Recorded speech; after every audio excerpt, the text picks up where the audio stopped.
시편 36편 1절에서 12절 말씀. 여호와의 종 다윗의 시, 인도자를 따라 부르는 노래. 악인의 죄가 그의 마음속으로 이르기를 그의 눈에는 하나님을 두려워하는 빛이 없다 하니, 그가 스스로 자랑하기를 자기의 죄악은 드러나지 아니하고 미워함을 받지도 아니하리라 하미로다. 그의 입에서 나오는 말은 죄악과 속임이라. 그는 지혜와 선행을 그쳤도다. 그는 그의 침상에서 죄악을 꾀하며 스스로 악한 길에 서고 악을 거절하지 아니하는도다.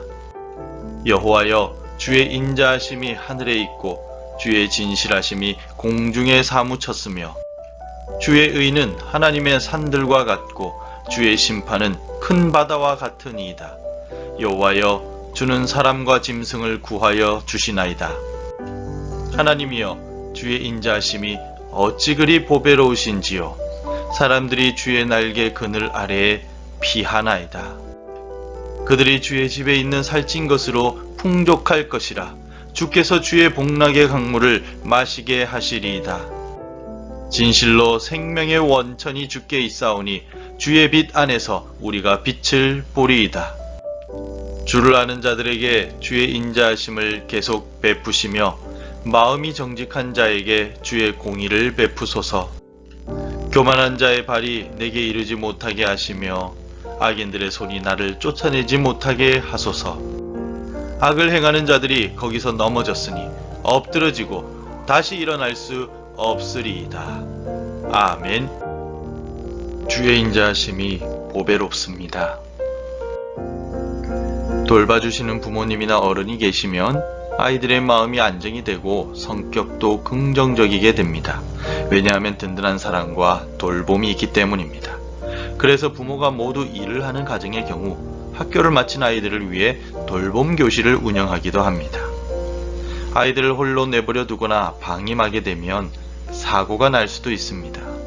지난 9월 인천의 초동생 형제가 부모가 없을 때 라면을 끓이다가 집에 화재가 났습니다.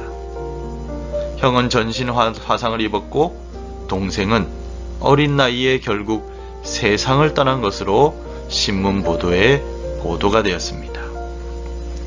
보호자가 없고 돌보는 사람이 없으면 어떤 일이 일어날지 아무도 예측할 수가 없습니다. 우리 인생도 마찬가지입니다. 돌보는 이가 없으면 아무도 내 인생을 장담할 수 없습니다. 다윗은 오늘 시편을 통하여 악한 자들의 경건하지 않음과 대조적으로 우리를 돌보시는 하나님의 풍성하신 인자하심을 노래하고 있습니다. 보호자 되신 하나님께서 자신을 악한 자들로부터 구해주시기를 간구하고 있습니다.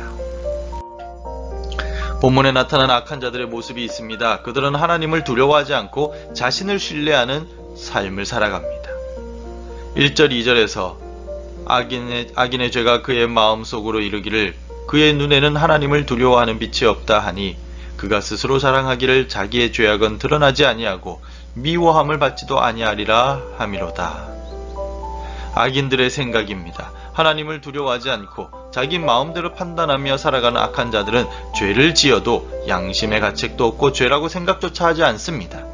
그래서 하나님의 말씀을 무시하고 말씀에 순종하지 않는 것입니다. 오히려 다른 사람을 해치려 하며 속이려고만 하는 모습을 보여줍니다. 나의 모습은 어떠합니까? 하나님을 두려워하지 않고 내 생각과 내 판단을 신뢰하고 있지 않습니까? 하나님의 말씀을 기준으로 삼고 말씀에 순종하며 살아가는 오늘이 되기를 소망합니다. 악한 자들과는 반대로 하나님의 모습과 성품은 인자하심과 진실하심, 그리고 정의로우심입니다. 5절 6절에서 여호와여, 주의 인자하심이 하늘에 있고 주의 진실하심이 공중에 사무쳤으며 주의 의는 하나님의 산들과 같고 주의 심판은 큰 바다와 같으니이다. 여호와여, 주는 사람과 짐승을 구하여 주시나이다 라고 다윗은 고백합니다.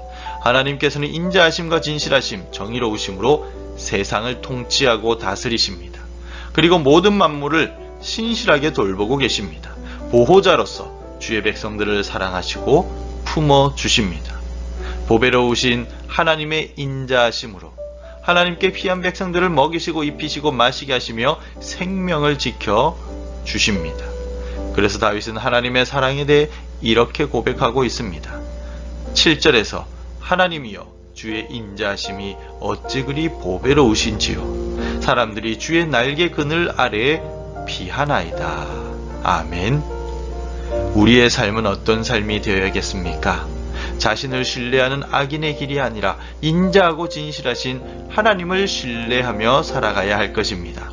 이 어두운 세상 속에서 우리의 빛과 생명이 되신 예수님을 의지하며 주님을 사모하며 살아가는 오늘이 되길 바랍니다. 오늘 본문에서 다윗은 악한 자들의 길이 아닌 여호와 하나님의 길을 따르고 하나님을 의지하는 자들에게 인자하심과 의로우심을 베풀어 주시기를 간구하고 있습니다. 10절에서 주를 아는 자들에게 주의 인자하심을 계속 베푸시며 마음이 정직한 자에게 주의 공의를 베푸소서라고 간구합니다. 악인들이 형통한 것 같아 보이는 세상이지만 여전히 이 세상의 주인은 하나님이십니다. 하나님의 인자하심과 진실하심, 정의로우심의 성품대로 이 땅을 통치하시고 다스려 주시길 다윗은 간절히 기도하고 있습니다. 우리도 이 땅에 하나님의 인자하심과 진실하심이 넘치며 하나님의 공의로우심으로 악한 자들을 심판해 주시길 기도해야 할 것입니다. 기도하겠습니다. 인자하시며 진실하신 하나님, 오늘 하루 내 삶을 주님께 맡깁니다. 나를 보호해 주시고 인도해 주옵소서. 주의 말씀에 순종하며 살아가겠습니다. 오직 말씀만을 붙들고 살아가겠사오니 나를 돌보시고 보배로운 인자하심을 나의 삶 속에 나타내 주옵소서. 예수님의 이름으로 기도드립니다. 아멘. 함께 기도해 주시기 바랍니다. 악인들의 길을 따르지 않고 인자하신 하나님을 의지하게 하소서. 우리 교회가 하나님의 말씀에 순종하게 하소서. 세워주신 일꾼들에게 지혜와 성령의 능력을 부어 주소서. 함께 기도하며 오늘 하루를 나아가겠습니다.